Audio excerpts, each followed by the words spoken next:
างป่าหรือว่ายอดดอยท่านไม่เคยถอยเฝ้าคอยชี้นำให้ใช้ธรรมะ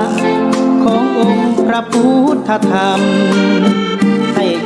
ใจสุขล้ำน้อมนำทำกรรมดีธรรมจาริกธรรมจาริกธรรมจาริก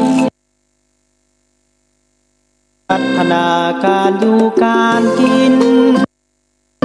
ให้มีชีวิตสุขสันต์เปรมปรีพบแสงสว่าง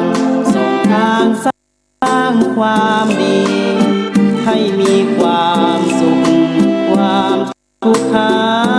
ยไปธรรมจาริกธรรมจาริกธรรมจาริก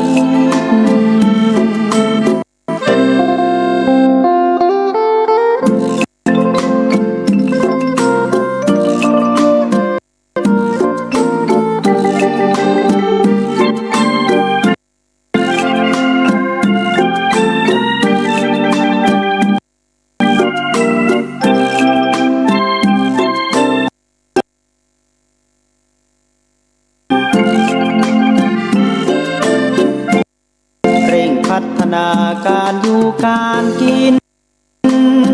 ให้มีชีวิตสุขสันต์เปรมปรีพบแสงสว่างให้มีความสุขความทุกข์หายไปธรรมจาริกธรรมจาริกธรรมจาริกธรรมจาริกธรรมจาริกธรรมจา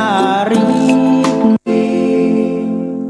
ขอถวายความเคารพพระมหาเถรานุเถระครูบาสังฆเจ้าทั้งหลายจุตนจุองค์เจริญสุขเจริญธรรมสาธุชนพุทธบริษัททั้งหลายที่ได้สดับรับฟังธรรมะทางสถานีวิทยุวัดฝ่ายหินมหาวิทยาลัยเชียงใหม่วันนี้เป็นตกตาของรายการเสียงธรรมพระธรรมจาริกวัดสลีโสดาพระอารามหลวงอาตมาภาพท่านพระครูปัญญาสังฆการได้มาพบกับมหามูลศรัทธาสาธุชนทั้งหลายในวันนี้เป็นวันที่25ตุลาคมพุทธศักราช2564เป็นวันต้นสัปดาห์ของ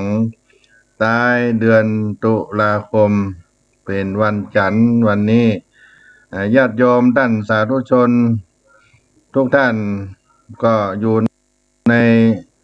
ห่วงบรรยากาศของการออกพรรษามา2 3 4 5วัน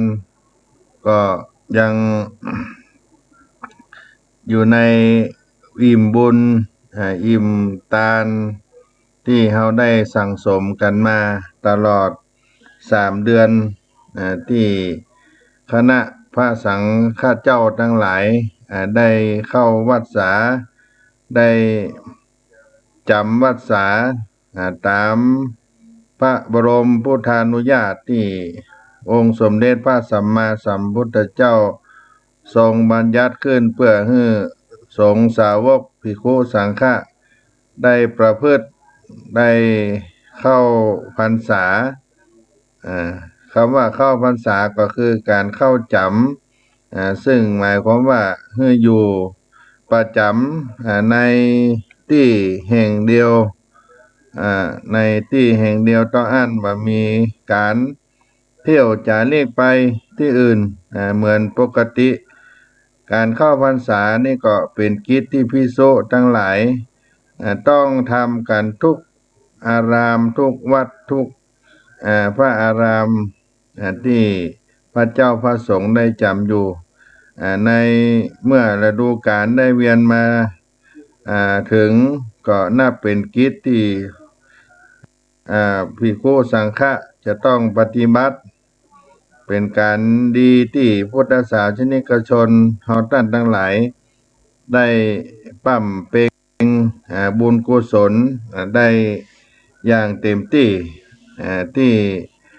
ล่วงแล้วผ่านมาการเข้าพรรษาตั้งแต่วันเดือน10เ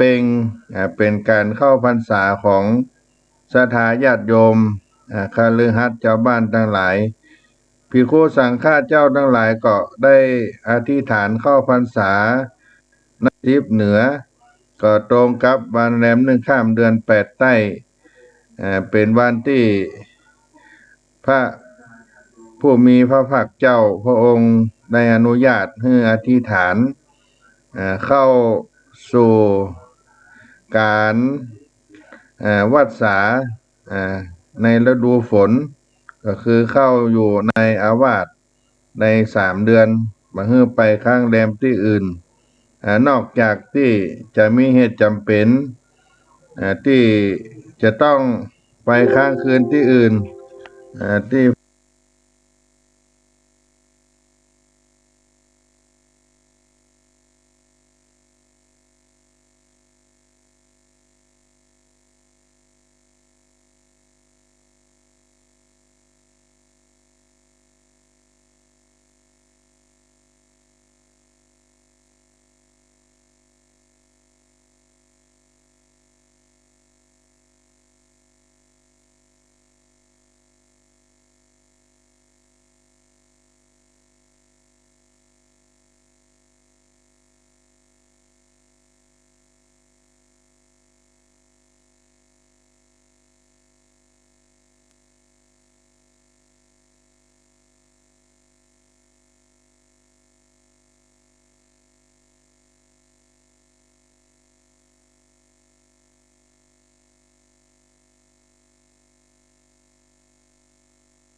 พระองค์ทรงอนุญาตให้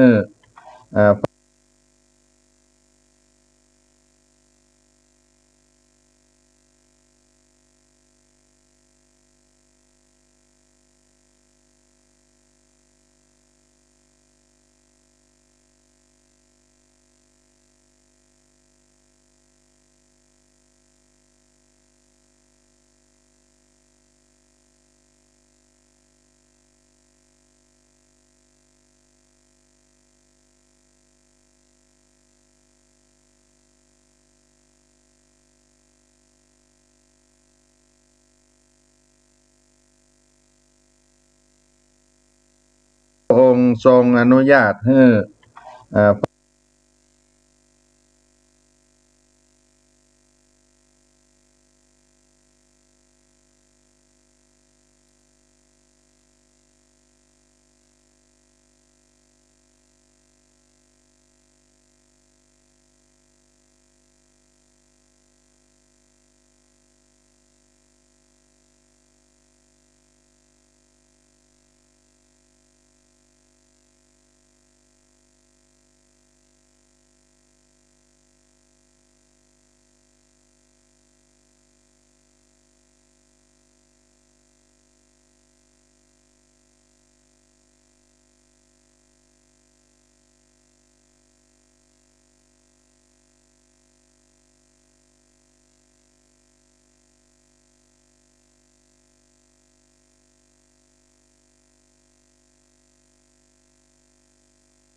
ระองค์ทรงอนุญาตให้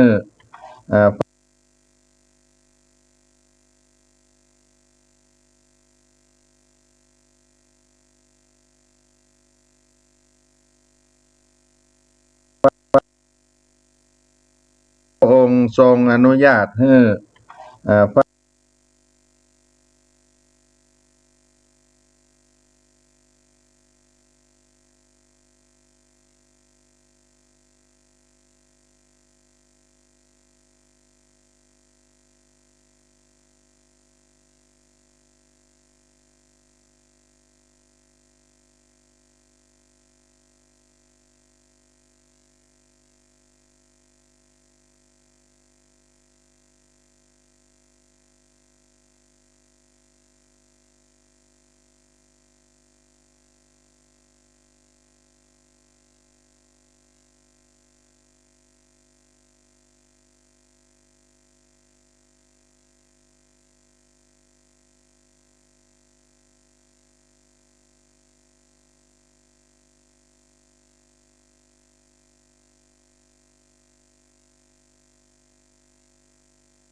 ถิ่นดงธุรกันดา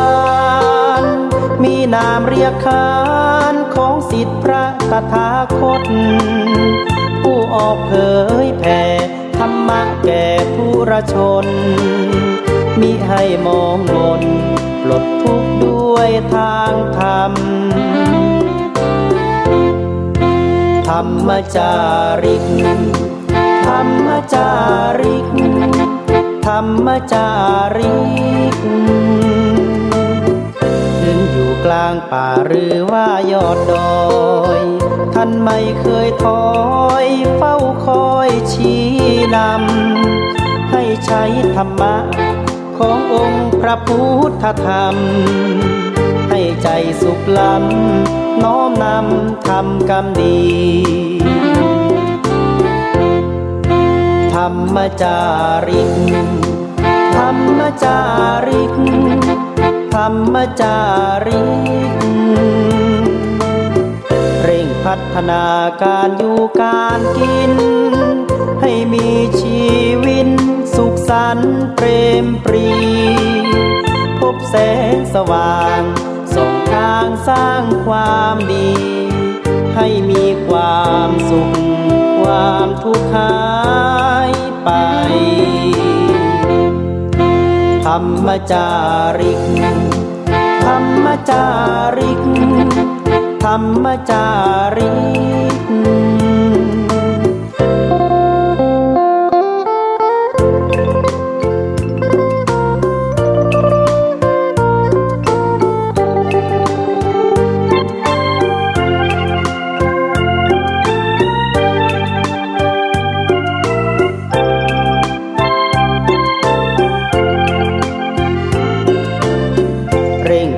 นาการอยู่การกิน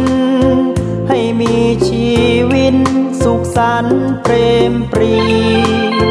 พบแสงสว่างส่องทางสร้างความดีให้มีความสุขความทุกข์หายไปธรรมจาริกธรรมจาริกธรรมจาริกธรรมจาริก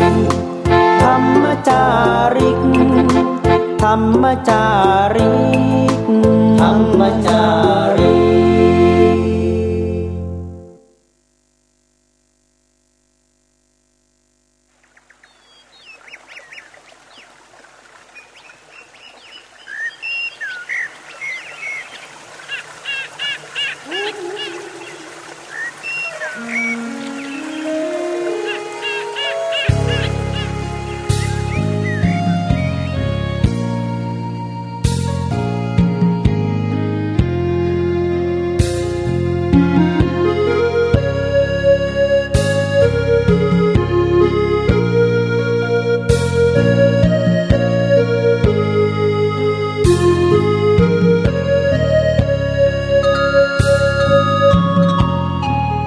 สัตว์โล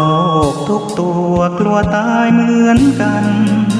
ฉะนั้นยายเข็นฆ่าฟันทั้งที่มันไม่มีพิษภัยกลับคอยรักษาความสมดุลป่าดงพงไพรออกหาอาหารเลี้ยงกายถูกยิงตายเพราะคนใจดำอาจมีลูกน้อยต้องคอยเลี้ยงดูขาดพ่อแม่คอยอุ้มชูลองคิดดูผู้ได้รับกรรมคงหิวโหยหาอย่างเวทนาโทตาดำหากไม่หยุดการกระทำเวรกรรมต้องตามสนองปานาติปาตาเวรมณีขาดสินข้อนี้ชีวิตหม่นหมองอายุจะสั้นไร้คู่เคียงครองผลกรรมคือต้องทุกข์ทนจนตายหยุดเถิดปราณปรายเพราะได้เมตตาสัตว์โลกล้วนกำนำพารู้สื่อภาษาแค่พูดไม่ได้สายตาอ้อนวอนขอชีวิตหยุดคิดทำร้ายมันมีชีวิตจิตใจกลัวเจ็บกลัวตายเหมือนกันกับเรา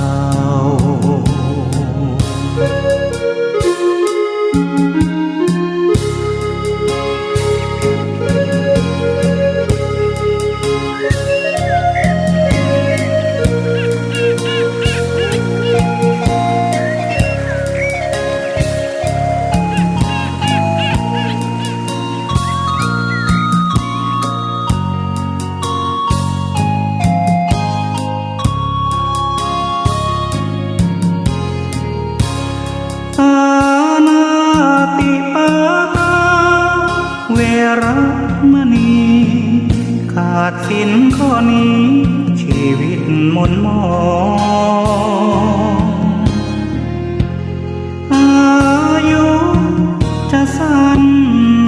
ไร้คู่เคียงครองผลกรรมคือต้องทุกข์ทนจนตายหยุดเถิดปราณปรายเพราะได้เมตตาสัตว์โลกล้วนกำนำพารู้สื่อภาษาแค่พูดไม่ได้สายตาอ้อนวอนขอชีวิตหยุดคิดทำร้ายมันมีชีวิตจิตใจกลัวเจ็บกลัวตายเหมือนกันกับเรา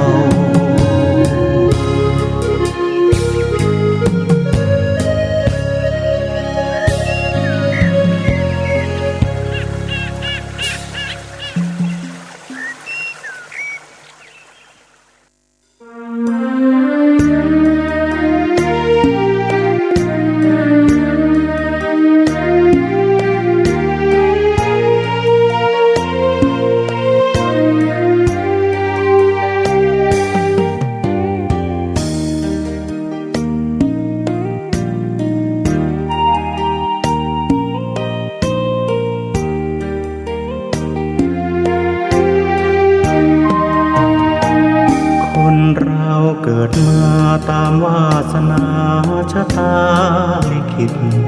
สัตว์โลกสิ่งมีชีวิตลิขิตไปตามผลกรรมดีแล้วอย่างไรติดตามตัวด้วยการกระทำชนได้ไร้ศีลธรรมย่อมไม่รู้คำว่าบาปบุญเกิดมาอับจนทุกข์ระทมอย่าคิดโทษใครอาจเป็นเพราะกรรมปางไหนไม่ทำทานเอาไว้เป็นทุนเกิดมาร่ำรวยเพราะแบ่งปันช่วยเหลือผู้คนเห็นค่าแม้ชีวิตตนหลีกไม่พ้นเจอยมมาบาลเกิดเป็นมนุษย์ที่สุดของความประเสริฐจิตใจล้ำเลิศเกินกว่าสัตว์เดรัจฉานมันทำความดีสร้างสมบุญกุศลสินทานพบแต่ความสุขสำราญจิตเบิกบานทุกภพชาติไป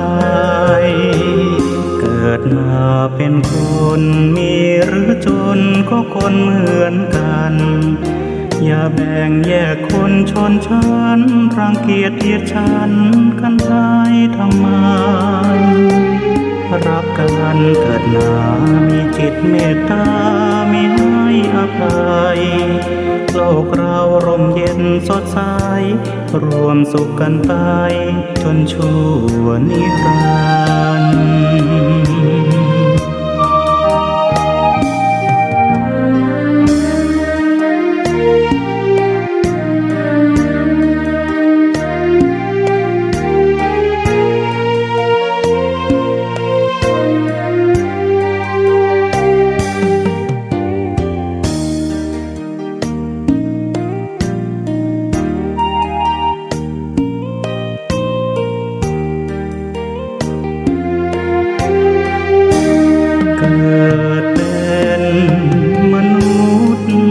ที่สุดของความประเสริ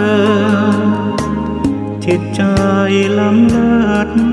เกินกว่าสัตว์เดรัจฉานมันทำความดีสร้างสมบุญกุศลสินทานพบแต่ความสุขสำราญจิตเบิกบานทุกภพชาติไปเกิดมาเป็นคนมีหรือจนก็คนเหมือนกันอย่าแบ่งแยกคนชนชั้นรังเกียจเหยียดฉันกันได้ทำไมรักกันเถิดหนามีจิตเมตตามีให้อภัยโลกเราร่มเย็นสดใสรวมสุขกันไปจนชั่วนิรันดร์